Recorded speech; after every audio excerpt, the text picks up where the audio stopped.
Guys এখন যাচ্ছি চা খেতে, ঠিক আছে, নন্দকুমারের পাশে আমাদের বাড়ি জানো তো বাজপুর, তো যাচ্ছি নন্দকুমারের পাশে চা খেতে, ঠিক আছে, জাস্ট চা খাওয়ার জন্য এত দূর 3টা বাইক নিয়ে।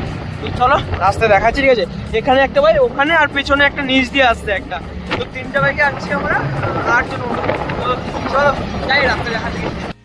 তো গাইস এই 3টা বাইক রয়েছে, একটা দুটো তিনটে, ঠিক আছে। তো গাইস এবার আমরা ফুয়েল আপ করে নিচ্ছি, ঠিক আছে, আমার করছি আর ওই এমটি নিয়ে শুরু ও ফুয়েল আপ করছে। তো আমার ছিল তেল, তাও ভরে নিয়ে ফুল করে নিলাম, এখানে তেলটা ভালো তো, তাই চলো যাই। ফাইনালি ফুয়েল আপ কমপ্লিট, ঠিক আছে। তো ছিল তাই 150 টাকা 180 টাকায় ফুল ট্যাঙ্ক হয়ে গেল, ওরাও করেছে। তো চলো যাই এখন ডেস্টিনেশন আছে, ঠিক আছে। তো এইখানে লোকেশন একটু নন্দকুমারের, তোমরা আসতে পারো, ভালো লোকেশন রয়েছে, ঠিক আছে, দেখো লোকেশনটা দেখা। তো চাইলে তোমরাও আসতে পারো, সমস্যা নেই। চলো যাই এখন ওইদিকে। তো গাইস 10 টাকা চা খাওয়ার জন্য 100 টাকা তেলে ভরে এসেছি, তো ফটো না তুললে হয়, তো এরা ফটো তুলতে লেগে গেছে আর এরা আলোচনা করছে কি কি খাবে, ঠিক আছে।